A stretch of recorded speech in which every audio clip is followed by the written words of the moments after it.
outside the cath lab and they say, Mr. Dye, the only chance you have of staying alive is for us to cut your chest open and start doing bypasses. And you want to talk about a shocker. And I say that because you hear about people talking about life flashing before your eyes. And for me, that really did happen. And it wasn't exactly like I thought it would happen. It was, some of these big life moments maybe come back to you, and you might see those, but the thing that for me that weighed so heavy were the mistakes and things that I regretted doing, things, actions that I wish I would have taken, or maybe how I treated someone wrong. And these are things that I really believe I'd been forgiven for. I'd asked for forgiveness, maybe made up with that person, whatever. So they weren't things that should have been hanging over my head, but they weighed so heavy. But if you fast forward a few days, and I get out of the ICU, and sorry, I'm shaking because it's like traumatic going back to that moment. But when I get my phone back and hit that power button for the first time, and the wave of support that comes your way, and the voicemails of people leaving you, telling you about the impact that you had made on their life is really powerful. It was a tidal wave of prayer and support, so much that came my way that it completely overwhelmed those embarrassing things or regretful actions that had sort of weighed heavy on me early on. Because, when you boil life down, what really matters is, what sort of impact did you have on people along the way? Did you inspire them? Did you act with integrity? Were you trustworthy? Were you there to encourage and support them when they needed it? You may not remember it. I didn't. But I had so many people tell me about these little moments that mattered that were inconsequential to me. Did you follow the consortium values of service, collaboration, respect, dependability, honor, courage? Did you follow your own or your company's values or your own personal values? Did you treat people in a humane way? Did you humanize them, or were they just a rough business connection that you might use for your own personal gain? Have you ever thought about that? The answers to those questions will be very apparent to you at the end of your life. Several months ago during a leadership training, I was told that I was reckless and irresponsible if I didn't have a well hashed out and shared leadership philosophy. And the trainer asked some pretty direct questions to all of us about our philosophies. And the first one was, why do I choose to lead people? I thought, did I choose this? No, I'm kidding. But he says, well, who are you and who do you want to be as a leader? But, compared to the other people in the room, I had this gift of trauma and being able to peer over the cliff of death and live through 3 heart attacks, an open heart surgery. Later, 2 of those bypasses that they did failed. I ended up going to Mayo Clinic. They made a math error. I ended up on medicines I had no business being on. So I went through this crazy roller coaster, but I had a new perspective, and I took it another step from what this trainer was asking. I thought, who do I want to be remembered as? You see, I had an enormous amount of time for reflection during that recovery, and it was a real gift, like a forced slowdown, which we just don't get in the business world, right? It never happens. And I did not want to succumb to Netflix and doom scrolling on my phone, because I really thought, this is a gift. I want to take advantage of it. And I got really intentional about how I was going to spend my time. And so for weeks and weeks, every morning, I joined my boys at the breakfast table before school. I made sure to catch the sunrise.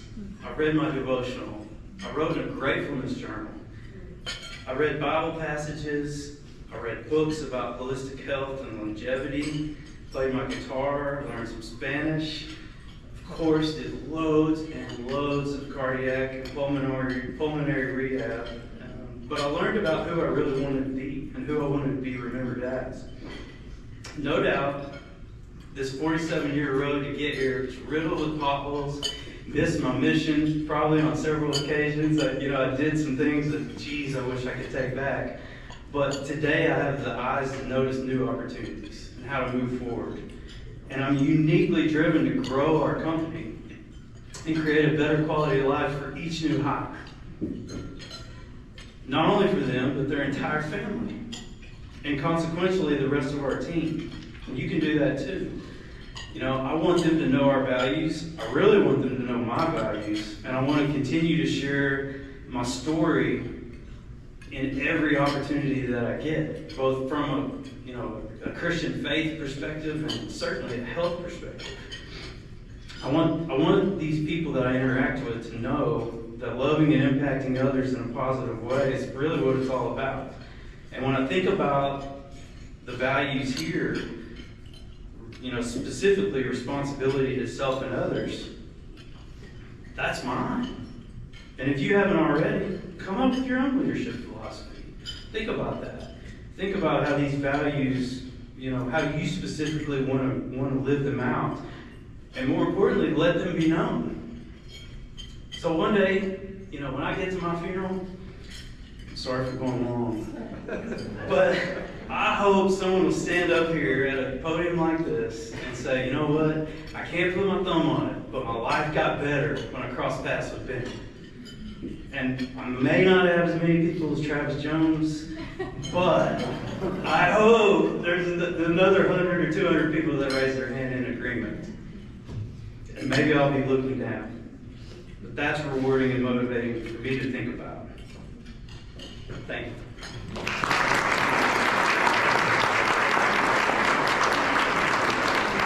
Talk to me later about heart screenings. I can give you the rundown.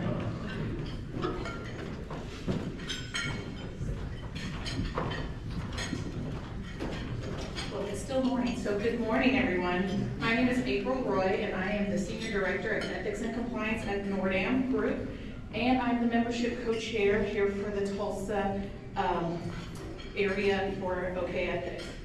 I'm so glad to see all of you here today, and I wanted to give you a quick update on our membership.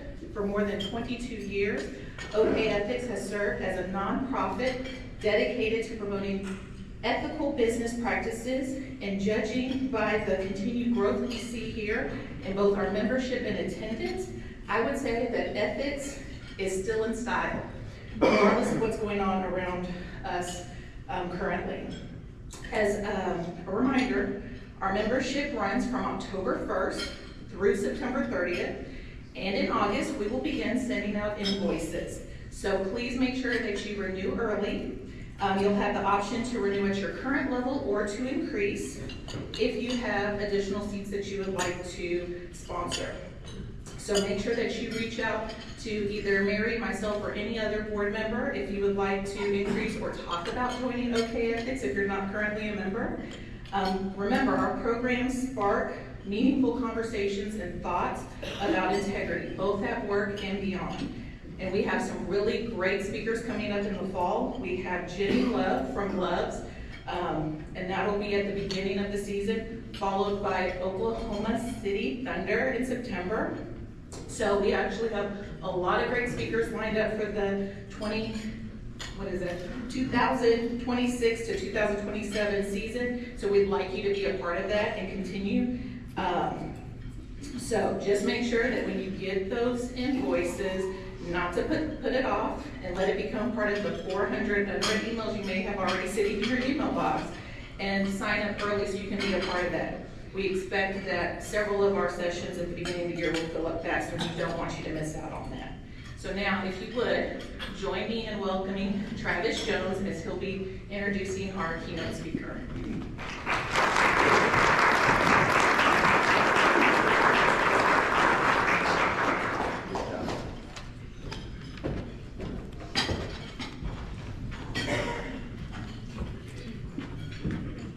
Ben, that was really excellent. Thank you, April. Hey, yesterday I was in Oklahoma City with Sean, and we were talking about our favorite suit. And we have a suit that looks almost exactly like. And so I said, I was hoping you wouldn't wear that yesterday, because I didn't wear mine, because I knew that was his. Today, when he saw me, the first thing he did, he says, oh, I'm so glad. I thought you might wear that suit. And so neither one of us wore our favorite suit today. That's what good friends do, right?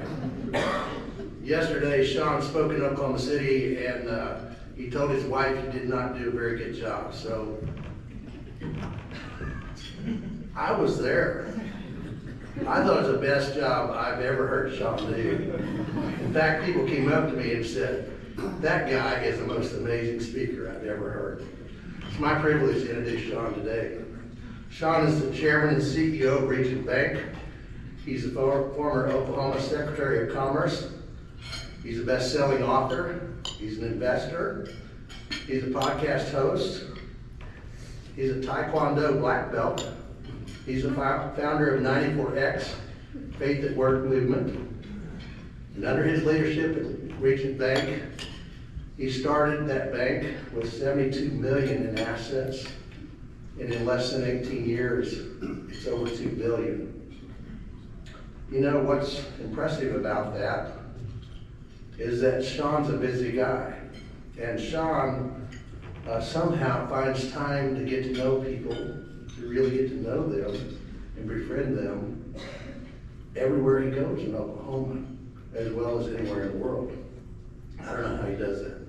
In fact, everyone who meets Sean is convinced that they're one of his closest friends. Anybody can say that in the room? I talked to several people earlier today who said, yeah, he's my closest friend too. Spending time with him, and you begin to start thinking, man, I think Sean really likes me. And then I want to tell you, yesterday in Oklahoma City, he has 299 new best friends after speaking at lunch. You know, and they were all thinking the exact same way. Sean really likes me. You'll feel the same way when you walk out today. You know, I've been thinking I might be one of his best friends. Well, you will too. You know, that's what leadership is really all about. But I think one of his skills is his superpower of really getting to make people feel welcome. Sean coached the 2022 Oklahoma Little League World Series team that captured national attention when Isaiah Jarvis, remember that hug moment? When he hugged the guy on the team, that's gone all over the world. That proves that Sean's impact reaches far beyond banking and business. His most important accomplishment that Sean has is his wife. He's been married to her for 28 years. And if you've ever been anywhere where his wife is there, he always points out, that's my beautiful wife, Angela. He loves his wife. They have 3 children. They have Emery, Kennedy, and Finley. So now please join me in welcoming one of Oklahoma's best ambassadors, Sean Kouplen.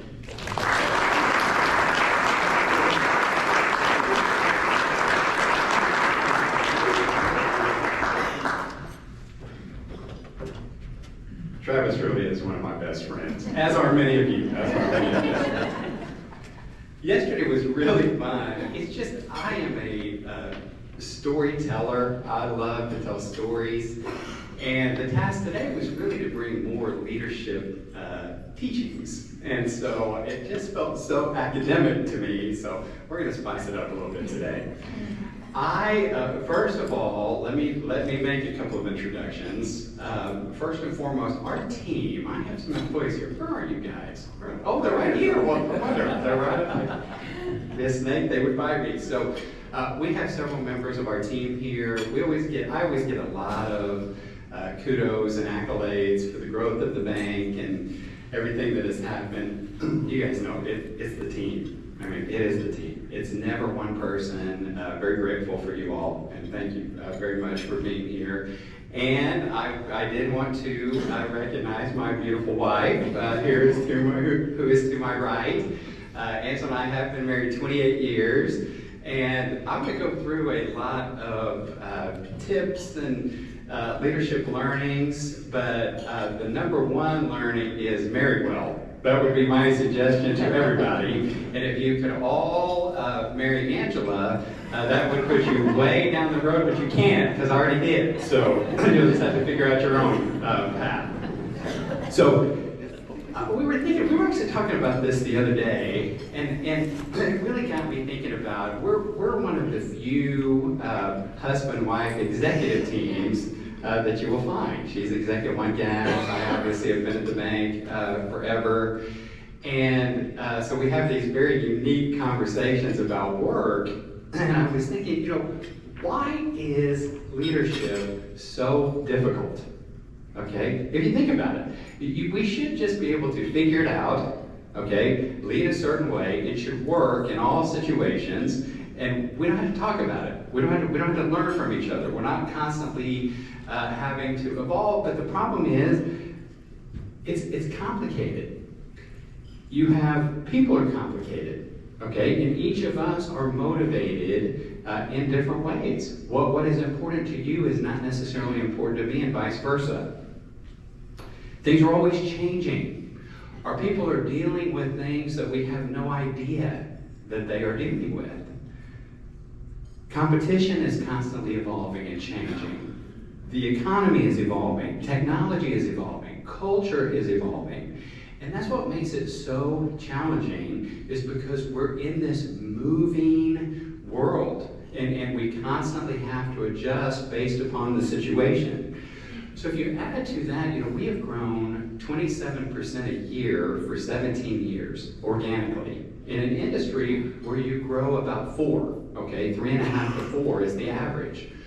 So when you factor that in, you're constantly looking at your structure. Are we pushing responsibilities down fast enough? Are we empowering others to do their job? We're constantly bringing new leaders into the organization, and they have their own ideas and their own way of doing things, which oftentimes are great ideas. Do they fit with our core values and the way we want to run our organization? So, given all that, it's like, what do you share in a setting like this? And so what I've tried to do is put together totally new content. Many of you have heard me speak before. This is brand new for this purpose, and it's all around the things that I feel like I have learned in an 18-year journey from being very, very small to growing up into more of a regional 4-state presence. And so I really want to share that with you today. Unfortunately, what I just learned is Ben gave my entire speech, okay? So what I could do is give us all 40 minutes back. We could go back to work, because it was so phenomenal what he literally took my breath away when he was sharing his experience, and we looked at the world. It literally took yours away. No Costa Rica for me, I can tell you that. I have to start by going back to a particular day in my life. And the reason that I do is we're going to share a lot of learnings, but I need you to go back to kind of one of the darkest times of my life. So let me give you just a little bit of background. So I grew up in the metropolis of Beggs, Oklahoma, okay? Beggs is basically 251st Street South. If you go back a couple of miles off of Old Highway 75 is where I grew up. My dad and my grandfather were both farmers. My grandpa's passed away. My dad is still a full-time rancher. We raise Hereford cattle, which are the red ones with the white face. And I thought I was going to be a rancher. That's all I had ever done. Angela would come home with me to the farm. Every spare minute on a farm, there's no such thing as internships and part-time work and all that stuff. You work on the farm. That's what you do. And I played a lot of sports just so I didn't have to work on the farm, so I could play sports instead. So I'm at Oklahoma State. I have 1 semester left to go. It's the spring of 1995. And Dad and I are working cattle, and he says, hey, I've been meaning to tell you, you need to go get a job. And I said, well, what are you talking about? I said, I'm going to come back here and work with you on the farm. And he goes, well, you're welcome to do that, but we are broke, and we can't pay you. And I'm like, well, I've been doing that for 22 years. I don't want to do that any longer. So he said, well, then I suggest you go find another job. Well, I was like, well, that is just great. Okay, I have no experience, no business contacts, no nothing. So I'm driving back to Stillwater thinking, well, what in the world am I going to do? Well, a couple of days later, I had been invited to this Board of Regents dinner, and it was in the Student Union Ballroom, set up much like this. We're around a round table, and it's me and Jim Halligan, who was our university president, and then 5 members of the Board of Regents. And Dr. Halligan, just to make conversation, says, you know, Sean, I've been meaning to ask you, what are you going to do when you graduate from college? And I thought, I don't know what I'm going to do. And it's too embarrassing to tell these people that I don't know what I'm going to do because I'm a senior, student leader, blah, blah, blah. So I started to scramble. And I looked to my left, and the guy to my left has this nameplate, and it says, Bruce Venbrook, Chairman, Stock Exchange Bank, Woodward, Oklahoma. So I thought, well, this guy has on a nice suit, okay? He's on the board, so he must be a pretty big deal. And that just sounds good. It just sounded good. So I said, well, you know, actually, I've been thinking about going into banking. And everybody at the table was really surprised. They're like, we didn't know you were going into banking. I said, oh, yeah. I said, it's a very recent career decision, which this is an integrity-based organization. And that was a true statement, okay? It was about 15 seconds old. And they started asking me all these questions. I bluffed my way through, which I'm very good at doing. And so we get to the end of dinner, and we're walking out, and Dr. Halligan says, no, I didn't know you wanted to go into banking. He said, I've got a good friend that owns a group of banks. I think he owns a group of banks in Oklahoma City. Maybe I can help you get an internship. And that's how I get into the banking business, okay? Now, this is not part of my talk today, but I do want to point out that single act of kindness changed my whole life, okay? And just for a moment, think about the fact that he had all kinds of things to worry about, all kinds of challenges. Boone Pickens hadn't made his big donations yet. We were broke. I mean, losing in all the sports, all kind of stuff.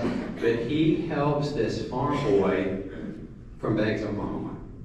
And to Ben's earlier point, what an impact.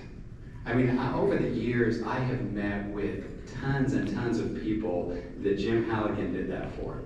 That was the way he chose to live his life. And it literally changed my life.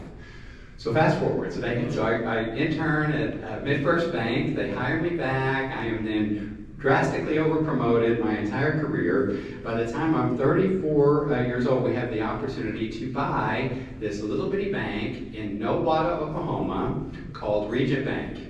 And Rgent Bank is really bad, okay? It's $72 million in assets. We have 43 employees. We're losing about $500,000 a year.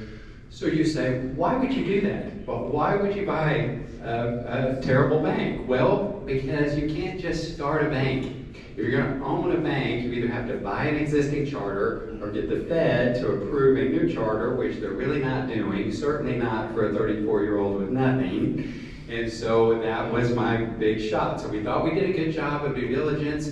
We closed on the bank raise of $15.5 million. We empty all of Angela's retirement accounts, put them into the bank. We buy the bank on April Fool's Day of 2008, okay? Now, April Fool's Day of 2008 has been proven to be the worst day in history to buy a bank. Okay? The way I know this is because when I was Secretary of Commerce, I was speaking to a big group in Oklahoma City, and this economist from Oklahoma City University gets up after me and says, you know, Mr. Secretary, you always say you bought the bank at the worst time in the last 50 years, and you did not. And I said, well, man, it felt bad. I mean, it felt like the worst time. And he has this whole slide that he puts up with PE ratios, GDP growth, blah, blah, blah. And he said, no, you actually bought the bank at the worst time ever. And I was like, okay, thank you, everybody. I am in charge of business for the state of Oklahoma. Happy that you were here. So we buy the bank. We have 5 or 6 Superfund months. And then in the fall is when the mortgage crisis hits. Lehman Brothers goes under. Everything is just spirals downward. I'm going to show you a graph here in just a moment that will put this into perspective for you, but it was awful. So let's fast forward to February 15th of 2009. We're in church, okay, a little church that started out as a Bible study and grew into a church, and Angela and I are elders there, and we're like on the front row, and the band is singing this song called Healer, okay? It was an old Carrie Job song. It was #1. It's my favorite song, and it said, I believe you're my healer. I believe you're more than enough for me. And I am sitting there thinking, this is the biggest bunch of baloney that I have ever heard, because what is happening in our lives is there's no healing occurring. The bank is losing an enormous amount of money. We don't have any more money because we've already invested it all into the bank. I've called our largest investors to see if they would put more money in. We are $3 million below the minimum capital level required by the Treasury Department and the Fed. All my big investors said they just couldn't invest more. They wish they could, but they're fighting for their own lives at this time. So they're not going to invest. We don't have any rich uncles or grandparents to come in and save us. Nobody's going to loan us any money, and it is doomsday. When we get to the end of the quarter, we're going to turn in the call report. The Treasury Department's going to see how bad it is, and we are absolutely going to be shut down, along with about 400 other banks during that same time. And it looks like a statistic until it is you, right? And then when it's you, all of a sudden, it is like bankruptcy, probably securities fraud. I'm probably going to prison, and not an OSU orange color that we like. I mean, I'm like, this is really, really bad. And I feel in that moment the Lord tell me He's going to be my healer. As clear as can be. Super clear. So we go home, and I kind of lose it, frankly, on the front row there of the church. We go home, and on Tuesday, I'm up in Nowata, and one of my employees who still works for us, Sandy Moore, is walking out the door with this stack of letters to go to our shareholders. And it says, just what I told you today. It's $3 million or bust. If we don't raise it, we're going to lose everything. We've got about 40 days. Please reconsider. I know many of you have told me no. And so she's walking out the door with these letters. She's about halfway there on my right. And on my left, the phone rings. And Arlene, who just retired a couple years ago, answers the phone and says, Sean, you have a phone call from the U.S. Treasury Department. So I think, well, that's it. It's over. They're not going to wait until we turn in the call report. So I yell out to Sandy and I said, hey, you might as well bring those letters back. It's too late. And so she turns around. She's crying. She brings the letters back. I walk around to my office, pick up the phone, and this lady says, Mr. Kouplen, this is Lisa Taylor with the U.S. Treasury Department, and I will never forget, she said, how are you today? And I said, well, Lisa, it kind of depends on how this phone call goes. I really can't even talk, to be honest with you. My mouth is dry, my heart is pumping. And so I said, well, it kind of depends on how this phone call goes, which she thought was super funny. I did not think it was funny. It was actually the truth. And she says, well, the reason I'm calling today is, she said, to let you know that Rgent Bank has been chosen by the Treasury Department for our capital purchase program, and we would like to offer you an investment of $3 million in your bank. And I said, what? Am I imagining? Is this a hallucination? And she said, crazy, right? And I said, crazy. And she said, what's crazier? And she said there were 420 banks in Oklahoma at that time. All had applied for this money. Okay, it was cheap capital. We were all struggling. It had been months earlier that we applied. 7 banks were chosen, the 6 largest state banks. And she said, with all due respect, Mr. Kouplen, the worst bank in the state, which is your bank. And I said, oh yeah. I said, no problem. I'm living it. I know. We were definitely the worst. And she said, I don't know how you got this money.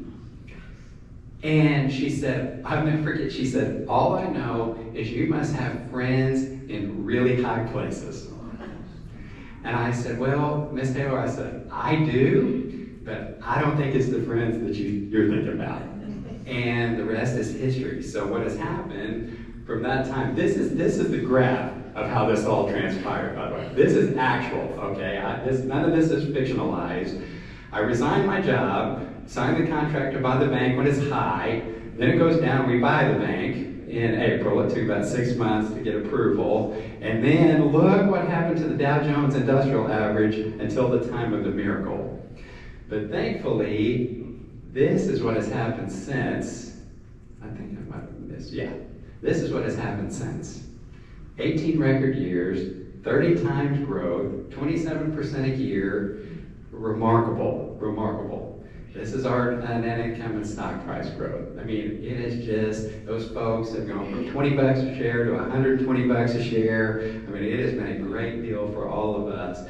But I can't get into what I want to share with you today without telling that story, because it would be incomplete. It wouldn't be integrity. It wouldn't be ethical to sit up here and tell you part of the story, because it's only because of that miracle that I am here. Otherwise, I would be out there in the parking lot picking up wrappers that you guys left behind whenever you walked in the door.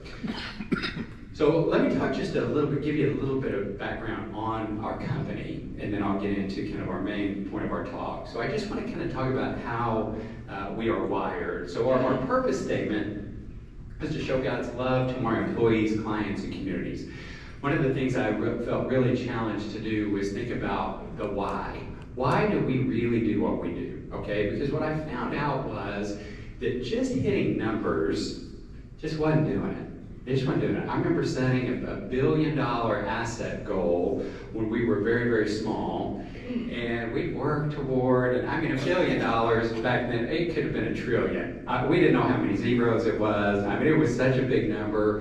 But over time, we're getting closer, closer, and the day we hit that $1 billion, I don't know what I thought was going to happen. I think I thought balloons were going to fall from the ceiling, or confetti, or Ed McMahon was going to be at my door or something, and none of that happened. But the work was the same the next day as it was the day before. There was really no difference, and I thought, well, that can't be the purpose. The purpose can't be just to get a bigger number. The purpose has to be greater. So what is the real why? And this is, through prayer and through a lot of conversation with our exec team, this is where we landed. We really just want to be a light. Really what you want is for people to feel better, to help them achieve their dreams, but for them to feel like you're making a positive impact. Every phone call, every email, every text, everything that we are doing is trying to show God's love. Our focus is we serve families and businesses who value deep personal relationships. All that really means is we're probably not going to be the cheapest, so you better like us to pay us a little bit more. These are our core values, which I'll talk about more later, but let me hit them real quick just so you have a feel. Bring your A game every day. You know, when you grow that rapidly, we're just asking everybody, please don't just call it in. Please don't just sleepwalk through the day. Please bring your best every single day. We go above and beyond. We're always trying to think of that extra, both for our employees and our clients. We want to have a sense of urgency. Our industry, and there are some very, very good bankers in the room here, but as an industry, we're kind of known for being slow and everything's on our time frame. It's the golden rule. We have the gold, so we make the rules, everybody. So that's not what we want to be. We want to share the customer's urgency and hustle whenever they need us to hustle. We want to enjoy the journey, which I can assure you is not a problem within our organization. We want to be lifelong learners. When you grow an organization 31 times organically, you really got two options. You can either hire all new people and upgrade, or your people can grow with you, and that's our preference. Our preference is that we grow as the organization grows, and so far that has definitely been the case. Always be truthful and transparent. This is a critical one within our culture. No gossiping, no half-truths, no taking credit for somebody else's work, no telling part of the story but not all of the story. These are big, big deals to us, and you'll kind of hear why later. And our foundational core value is show you care, meaning we're not going to employ jerks. Okay, it doesn't matter how much business you bring. I don't care how much you add to the bottom line. I have a good friend who we had to let go because he couldn't live the core values even though he was making us a ton of money. I just told him, I'm not going to be a hypocrite and get up here and talk these core values and then not live them. We're just not going to do that. So we're not going to employ people that are jerks. We are a traction shop. If any of you are familiar, EOS, Entrepreneurial Operating System, there's a book called Traction, which is a very good management operating system for growing a kind of mid-sized company. And Traction asks you to figure out why you're unique. What is it that makes you unique? So I thought I would share the things that make us, I think, unique are we like deep relationships with our people, with our customers, with our vendors. In our industry, a lot of times you don't want that because people say, well, you can't get too close to the customer because what if you have a problem, and you have to go in and be adversarial? Can you work through that? Or don't get too close to your employees because what if you have to let them go? Well, my argument would be if you're close enough, you're working through this stuff together, both with your employees and your customers. The employees should never be surprised at being let go, so you got to be coaching them along and getting them there, and then you, in essence, agree it's not a great fit. The same thing with your customers. The second one is we add value beyond traditional banking services. I'll show you this in a little bit, but we do tons of gives into the community that are very, very important to us. You don't have to bank with us. You don't have to pay any money. We're just trying to give. We have 450 owners today. We started with 800. Today we have 450 shareholders, most of whom are entrepreneurs and business owners. And we just want to be commonsensical. It's very easy in our industry to not. Fraud is so rampant. We have so many rules and regulations. It's very easy to ratchet everybody down to the lowest common denominator and treat everybody as if they are essentially a criminal, and we don't want to do that. So we're always preaching, use common sense, use common sense, use common sense when we're making decisions. This is kind of what it looks like, 30x growth. Obviously you can see there, and essentially we started with the one little location up in Nowata and are now in Missouri, Oklahoma, Texas, and Florida, and I think soon to be going into another state, and pretty wild growth trajectory, a lot of awards. That's one of our specialties is applying for awards, by the way. We're very, very good at that, so if you guys need any help, let me know. This is the one slide that really probably matters, and that is we get appraisals on the bank every year, and the compounded average growth rate over the last 10 years has been almost 16%, which has outpaced any of the indexes, so it makes us super proud of that. This is comparing us to top 100 publicly traded banks and over a 10-year period, so our returns were about 328% versus 221%. Okay, so with that background, what I'm going to do is kind of break this into 3 sections, and this will be much faster, I promise, in case you're thinking, we're not going to get out of here till 4 o'clock this afternoon. We will, I promise. We're going to go through kind of how to lead ourselves, and I'll explain why I think that's so important. Then we'll talk about leading others, and then we'll conclude with kind of the secret sauce. So I'm just going to kind of share everything that I think that we have done that has led to this success, and a lot of this, I told the group this yesterday, I cannot predict which of these are going to be helpful to you or not. Some of the things that I thought was the most basic, I got the most feedback yesterday that they'd never heard of or thought was fantastic. So I'm just going to go through everything that kind of came to me, and you pick and choose, just ignore the stuff that you think is silly. So I was in a Stake and Leadership Academy, this executive training session down in Dallas, probably years ago, probably 7 or 8 years ago, and I ended up sitting next to this guy. I'm in this little bitty company, okay? And somehow I'm sitting next to this guy that founded Whole Foods, okay? And I remember we were talking about self-care and the importance of, as a leader, taking care of yourself. It's kind of the whole put your mask on first before you try to save other people. And he said, the thing that I have noticed in my company of 15,000 employees, by the way, okay, 15,000, he said, the thing I have noticed As I go, so goes my business. And so we were all asking about this, and what he meant was, when he is well, okay, when he feels good physically, when he's in line spiritually, relationally, things are good at home, when he feels good and he is in balance, his business does well. When he does not, it does not. Now that's one thing to say when you have 270 employees, okay, and you can kind of touch them and see them and, you know, interact with them. But with 15,000 employees, and he said it is 100% verbatim, factual, take it to the bank. And so I thought, man, it is very important as leaders that we learn to lead ourselves, that we learn to figure out how to stay rested, refreshed, sharp, focused, manage our time well, do all of those things. So I want to jump into just some thoughts here. So Angela is a bit of a night owl, okay? I am out by 10 o'clock. I cannot stay awake. And so, but part of the reason is I love mornings. I love mornings. There's this book called The 5 a.m. Club by Robin Sharma. If you ever get a chance, I highly encourage it. It's kind of an odd little book, but it makes a phenomenal point about the magic of mornings and what we can do. And please don't tune me out if you're a night person. Okay, just listen to me, just here for a second. The value of 30 minutes of exercise cognitively is crazy.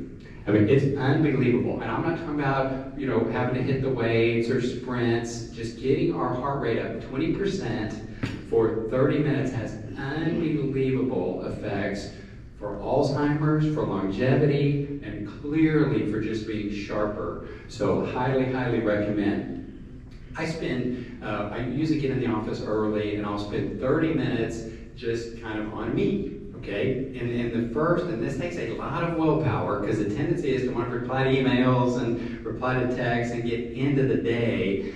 But I spend 15 minutes just spiritually around praying, a prayer list that I keep, do a Bible study. I would love, when Ben mentioned the gratitudes, I write 3 new gratitudes, 3 things I'm thankful for every morning. There is a wonderful book called The Happiness Advantage by Sean Acor that talks about the ability to truly reprogram our minds through gratitude. And he gives 5 ways to do it. This is the easiest, in my opinion, of the 5, but just ways that we can reprogram to appreciate what we've been given.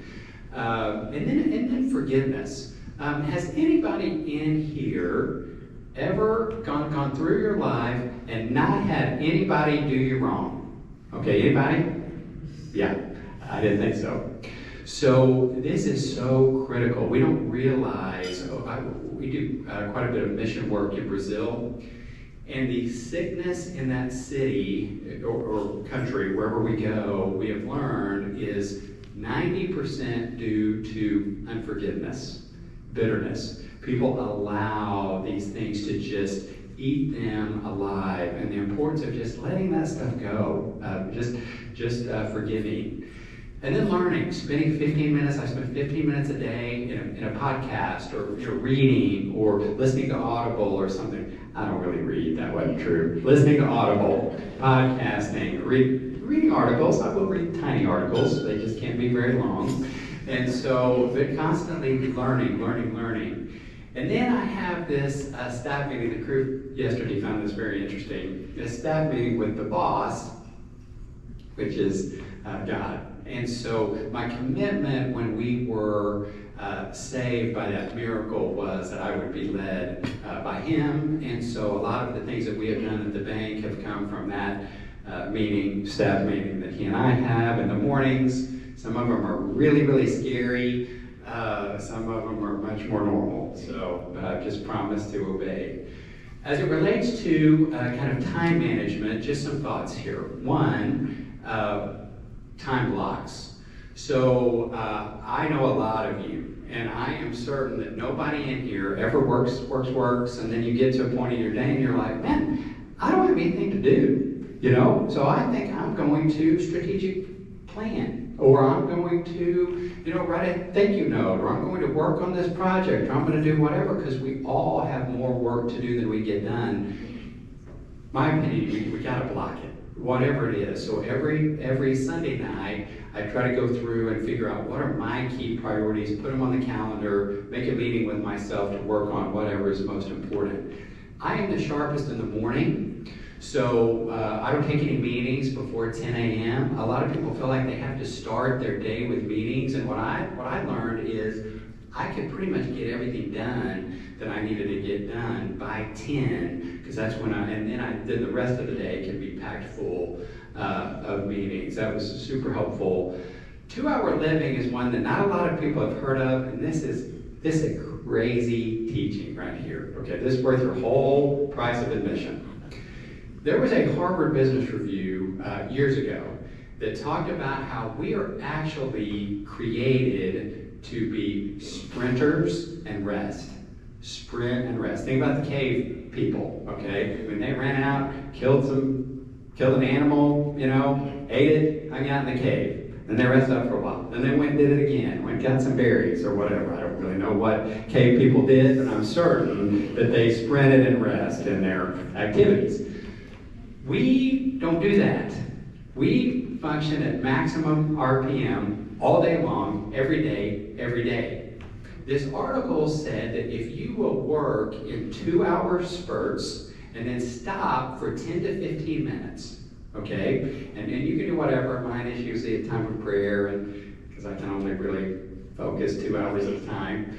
But if you will do this, you will be amazed at your energy level. I'm telling you, particularly at the end of the day. I used to feel all washed out when I was done because it was just maximum the whole day, and the energy level that you will have at the end of the day is double what you would have otherwise. So sorry. Handwritten note, thank you note every day. It takes about 2 minutes. I have had people frame them. I have had people call me to see if I was terminal because they got my handwritten note and they felt like I must be dying, and that's the reason I gave it to them. We just got a note from Johnny Stevens at OSU Tulsa that was handwritten, and it was just like, man, nobody does this anymore. Nobody does this. It doesn't take very long. Put the phone away after 6:30. I had to learn this early in our marriage because I was always gone or always working, and had to realize that there's got to be a boundary. There's got to be a boundary. We can't just be sitting around texting while our kids are talking to us or our spouse is talking to us. And so I know you're thinking, well, that works for you, Sean, because you're the boss, but that doesn't work for me because my boss is pinging me at all hours of the night. I believe your boss would respect if you set a boundary. I believe I know your customers will respect it because I've had to deal with that. That was my big hang up, and all my customers appreciate the fact that I'm just not, you call or text at 6:31, I'm out. I'm not gonna answer until the next day. I'm a huge believer in the team at the bank. It really looks like I work for my executive assistant. That's the way it would appear. That's how I feel most of the time. But the value of a strong EA or chief of staff is unbelievable. I'm listening to a book right now called Buy Back Your Time. And one of the things that the author says is non-negotiable is if you are an entrepreneur or a leader, a CEO or a senior executive, you've got to have this. You've got to have this, because what's the value of your time when you're doing those tasks that somebody else could be doing on your behalf? And then definitely utilizing AI. And somebody asked me yesterday, what did I mean by this? Well, in particular, we have a rule at the bank called the 24-hour rule. Okay, and we are supposed to reply back to all emails, calls, and texts within 24 hours. Well, the worst offenders in the bank is our senior executive team. And it's because what will happen is you'll get an email, and then you don't respond immediately, and then you've got another 300 that got buried, you missed it, and we've all lived this, I know. One of the things that we utilize is I've got this little AI agent that basically goes into my emails every day, reads them. I've given it a criteria on how to prioritize the emails, and it gives me at 6:30 every morning the unreplied emails. So what are the ones that were most important according to my criteria, so I can at least stay caught up with the ones that are the most urgent or important. I'm going to switch a little bit to mindset real fast. My buddy Mick Skuvenag, about 15 years, he reached out to me. I thought he was a salesperson, so I never would take his meeting, but he really was wanting kind of a mentor. He was really looking for a friendship, and so we enter into this 2-decade friendship now that has just been a game changer for both of us.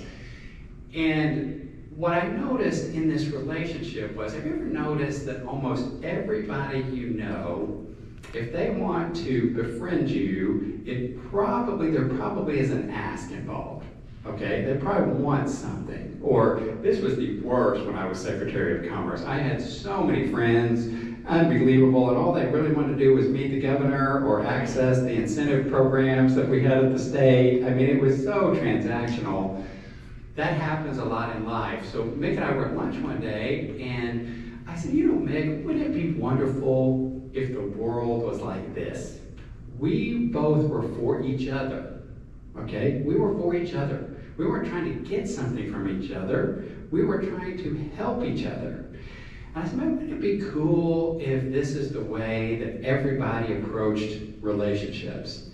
And so we wrote this book that did really well, surprisingly well, called The Abundance Mentality. And we begin to just change our thinking to, when I go into any interaction, I want to be for you, okay? I want to be for you. I don't want to be figuring how can I get, how much money do they have? How much money will they put in my bank? Who do they know that they can refer to me? Blah, blah, blah. I mean, all that stuff. And what happens is we learned that over time, when you do that, people realize that your motives are pure, and then they want to do business with you. All of a sudden, they're sending all your friends and family. I'm covered up. Honestly, I cannot return all the thank you to many of you. I get so many referrals that it's just like because people know you're going to try to do the right thing by them. And so we call it the abundance loop. So I just want to share that. It's a different way of thinking. Not a lot of people live that way, and I think it can be a game changer for our world.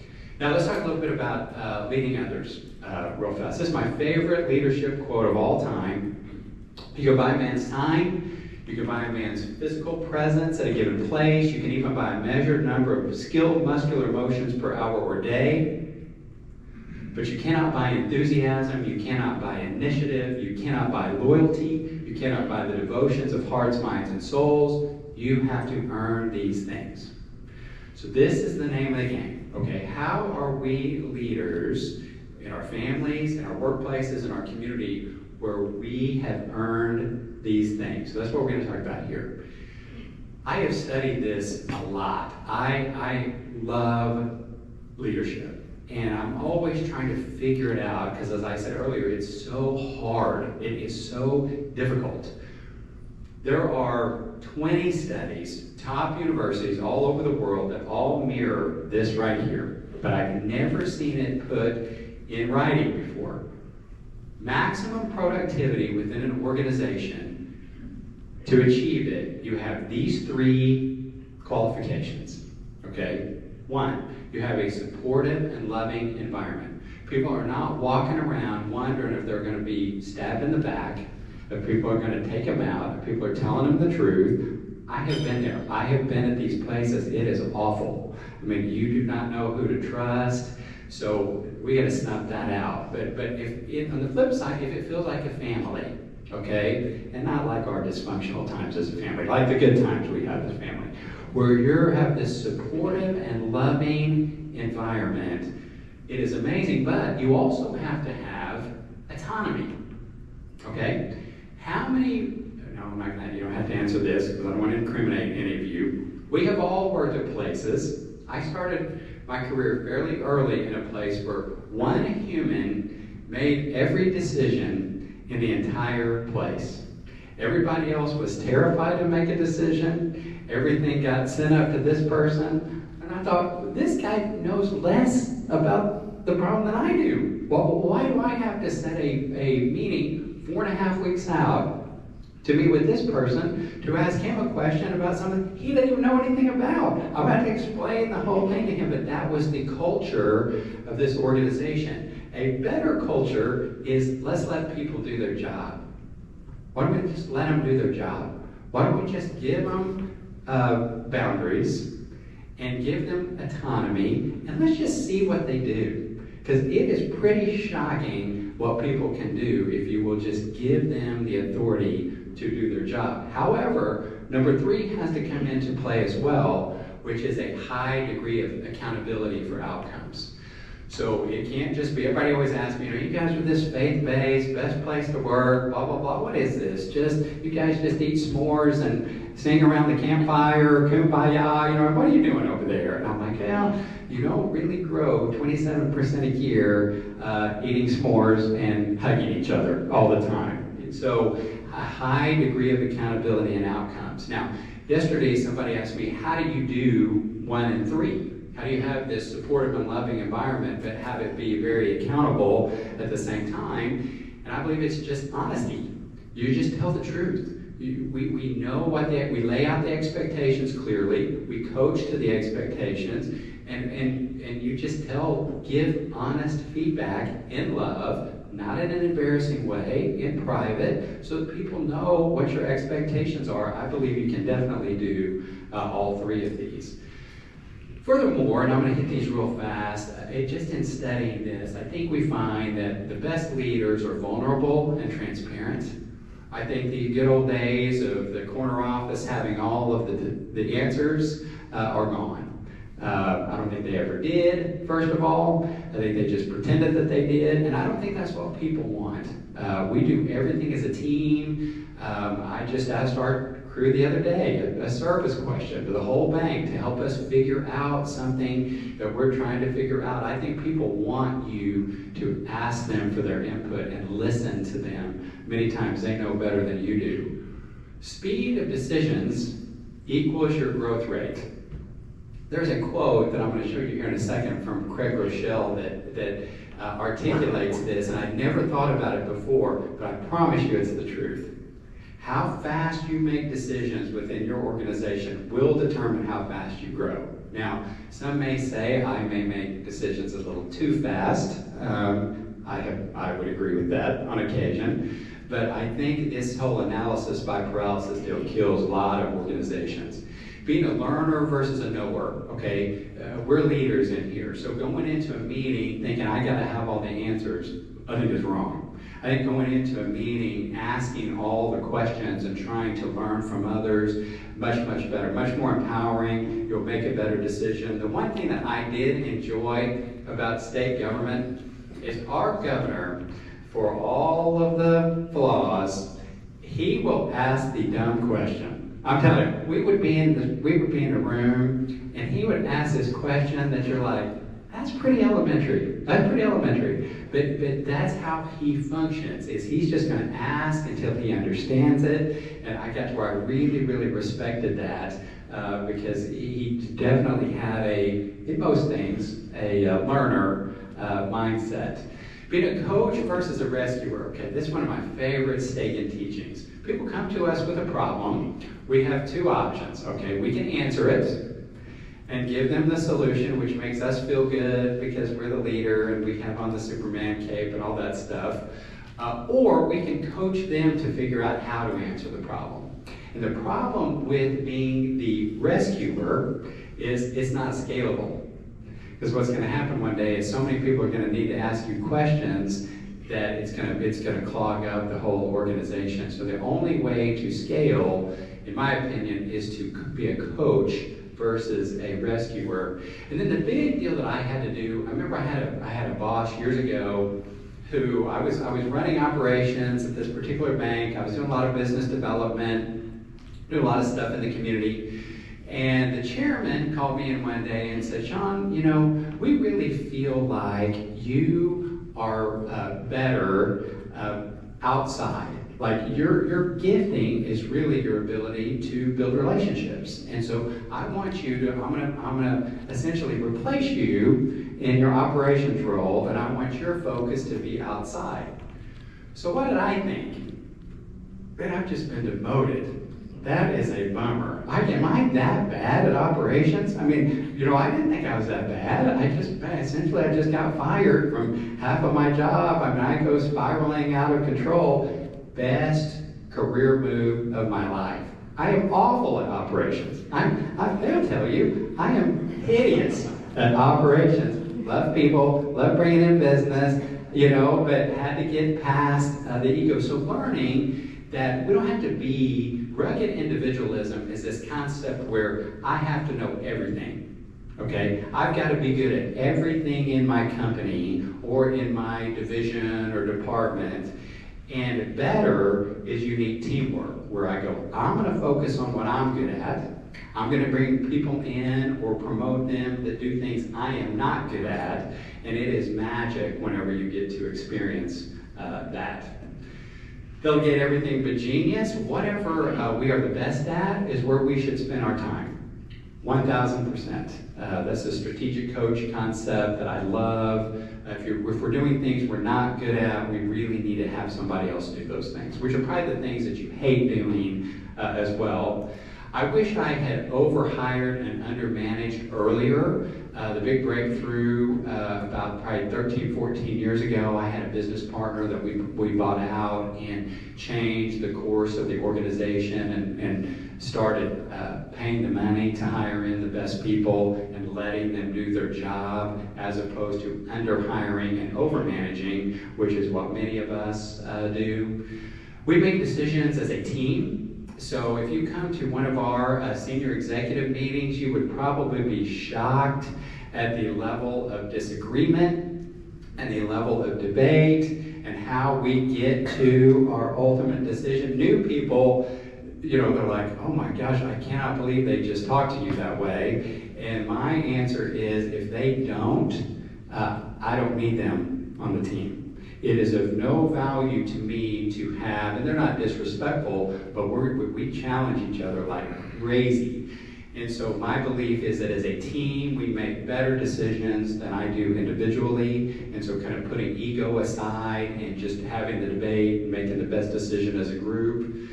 Stop leading scared. I remember one morning in my staff meeting, I got this message to start a daily devotional for my team.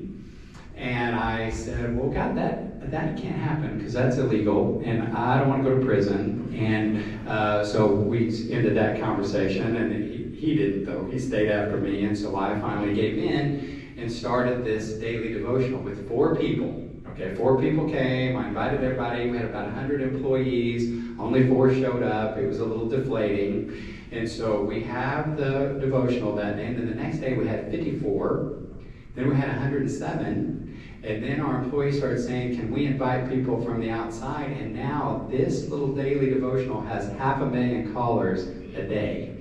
All 50 states, 4 foreign countries. You never know what you can do whenever you stop being scared. Stop being scared. And I think too about employees that we have that we know are not right for the team. We're scared to make a move. We're scared. It's really not fair to our employees to work next to underperformers. It's really not fair to the high performers.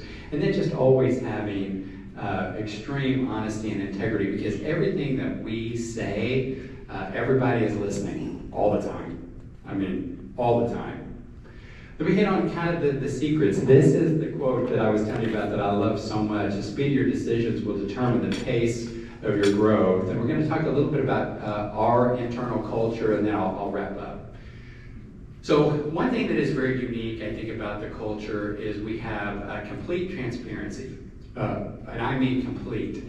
Everything that is happening from a strategic and financial perspective, everybody knows it.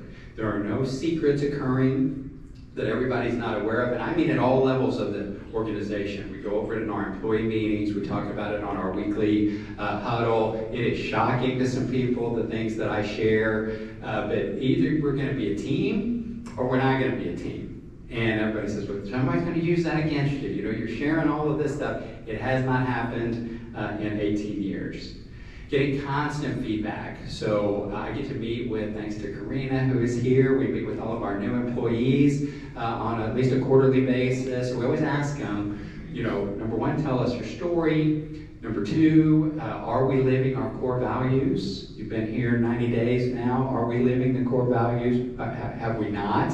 And what's something we can do better? And it's amazing what you can learn from your new team. We have, I have a quarterly offsite with our middle management group, the executive managers. It's amazing. Everything's always great all the time. And then I go to the middle management group and I come away with 9 single-space pages of things that are not working within the organization. And I'm like, what in the world is going on here? And so listening, getting deeper, and listening, having anonymous annual corporate culture surveys, and then we're working on these pulse surveys where we'll just regularly send out super quick 5-question, how you doing, what's your pulse, where we're getting ongoing feedback from people so we can figure out what's working and what's not working.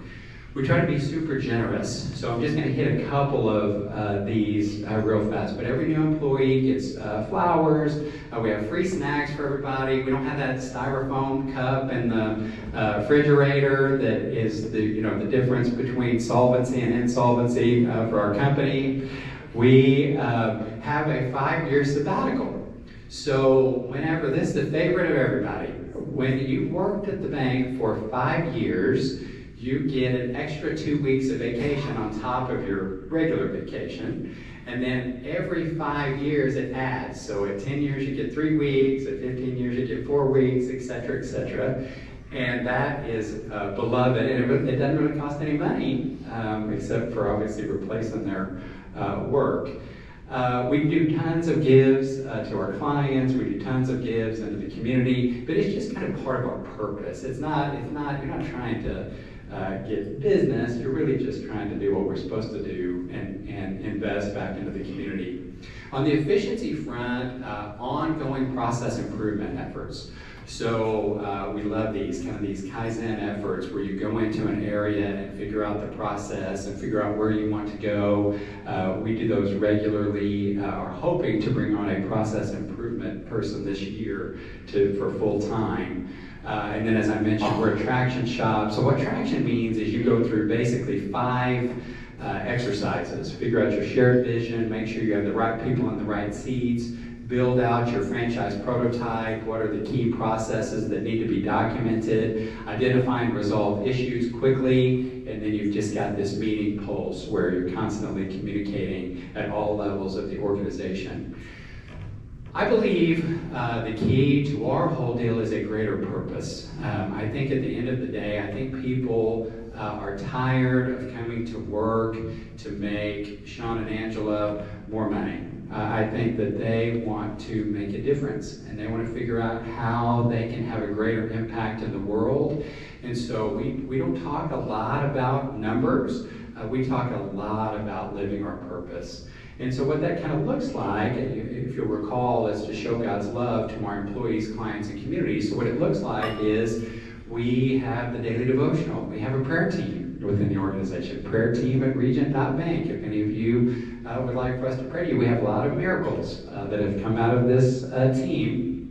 We have our Faith at Work group is called 94X. We have roundtables to talk about that. We have a Faith in Business series that you're all welcome to join. It's free. All this information's on our website. And we treat all faiths equally, okay? So a lot of people will ask, are you a Christian bank? Well, that's my faith, but we're not forcing that on. Number one, we're not forcing anything on anybody. Everything is just offered all the time. Want to come to a devotional? Want to join a prayer team? Want to come to Faith in Business? Do you want to do these things? Can I pray for you? Can I pray with you? Those are all, they're just offers. But if somebody, and we're very clear about this, if you want to do a study on the Quran or on the Torah, you come do that. Nobody is excluding anybody in any way. We just think it's important to be able to live your faith out at your workplace.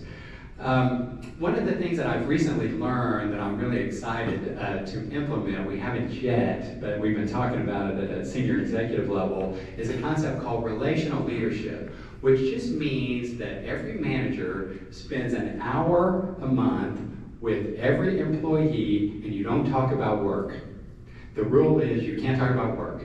You get to know them, how you can support them, what's going on in their life, how that you care about them as a person. They're not just a means to an end for you. They're not just a cog in the wheel. You care about them deeply as an individual. So I'm excited to get that rolled out. And really, I love this. There's a company called Beat & Bow Homes in Lubbock, Texas that implemented this.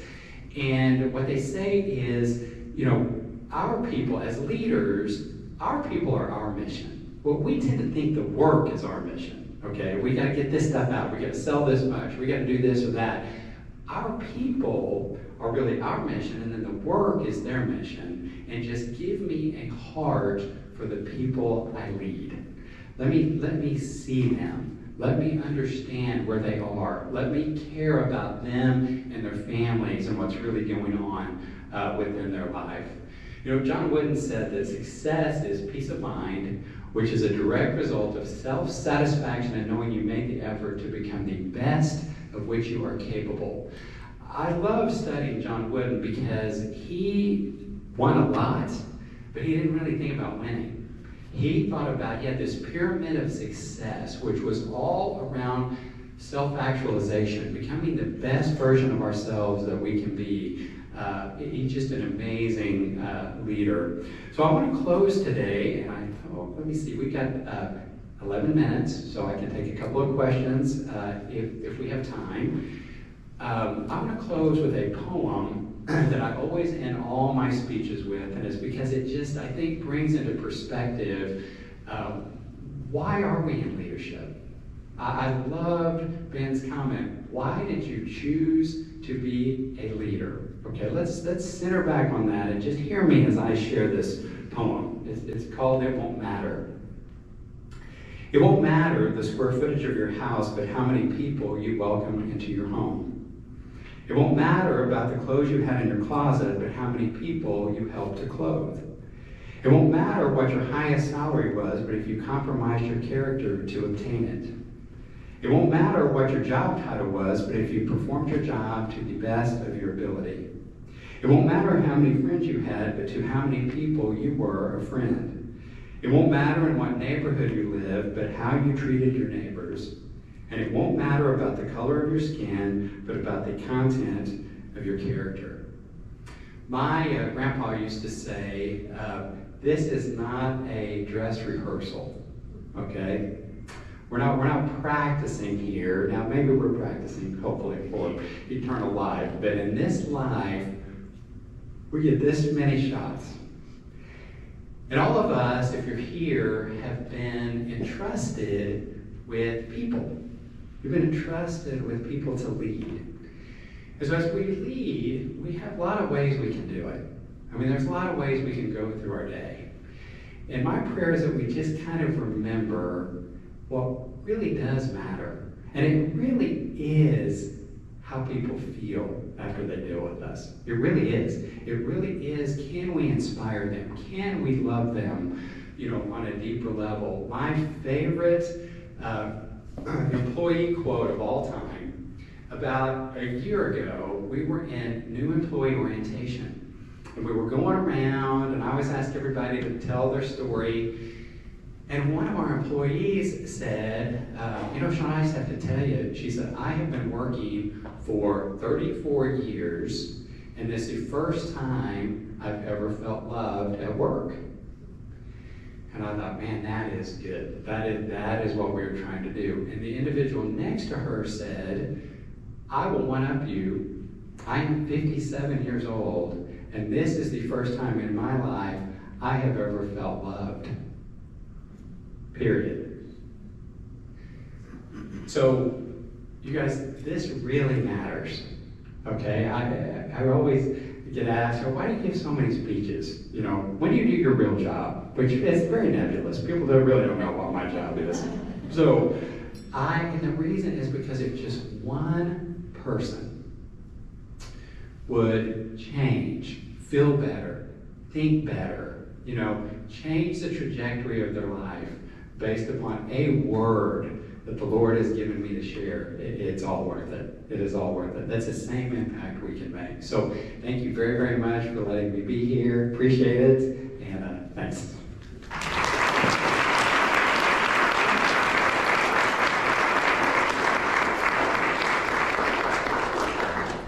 Okay, we have 5 minutes. Easy questions only, primarily from people that I'm not married to or do not know me on a deep personal level.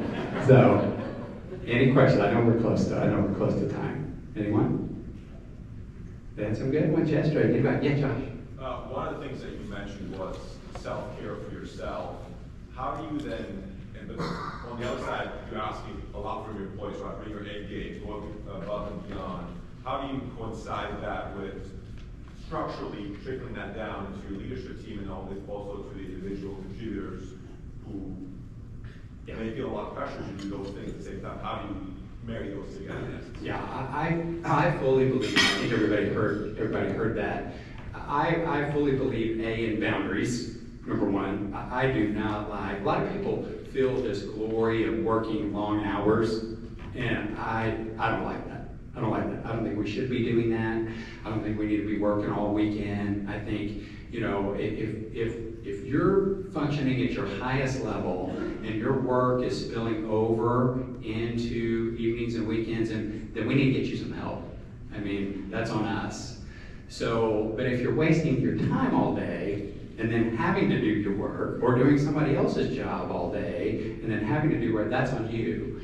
So A is just keeping boundaries around work. We talk a lot about just hit it hard during the day, just do your best, bring your A game during the day, and then leave it at work. Get out there, go see your family, don't take it with you. It's just work. It's not, we're not, some of you are curing cancer, we're not, and so so I think that's really a big one. We also, that enjoy the journey piece is really important. We have executives that rap. We have, I tell bad jokes all the time, I mean, we're always trying to not take ourselves so seriously, I mean, just understand that, and when we make a promotion or when we move somebody into a role, you're always sending signals. So I'm not going to promote somebody that is working 24/7 and not following these core values that we laid out. I mean, so it all enters together. But the biggest one is, just set. You got to set boundaries. Don't. And I'll tell them, hey, if I send you something late in the evening, sometimes we'll be in the living room and working away on the laptop, because that's just what we do when we talk and do work. And so I'm like, don't respond to me. I'm not asking you to respond to me. I'm not trying to get in your evenings or whatever. I'll just forget if I don't send it to you. Just making sure that we live that. Good.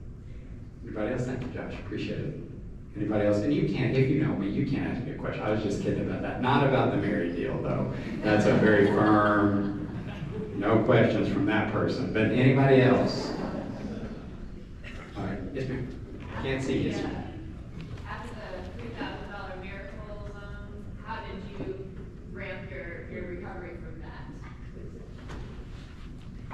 And so the question was, after the miracle, how did I didn't hear the last part. What actions did you take to recover from that low point?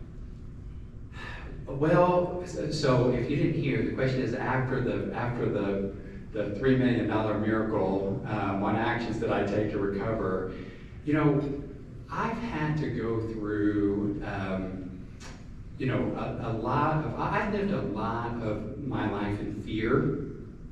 That's a whole different speech that I'm happy to come back much deeper.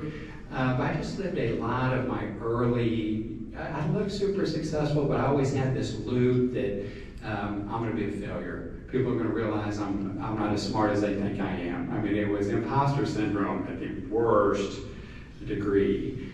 The crazy thing about that miracle was it was essentially a healing for me. I've not had that ever since that day. I mean, it was literally like, from that moment forward, and I have a lot of other issues, which certain people that live with me can attest to, but that one, I just don't. I mean, I know my board and our regulators wish I had fear, you know, maybe I should have fear. It was just literally so truly, I came out of that thing grateful and energized and ready to roll. I mean, it was literally like all of the weight that I had been carrying was gone, you know, and we still weren't making any money. So it wasn't like, you know, I mean, we still had a lot of work to do to become a reasonable company and investment for our people. So we're still working at it, but it's now, oh, okay, we're going to make it. We're going to make it. Everything's going to be okay. So it was awesome, actually. All right, one more. Anybody? Thank you, you two brave people, for asking those. All right, thank you guys. Appreciate it.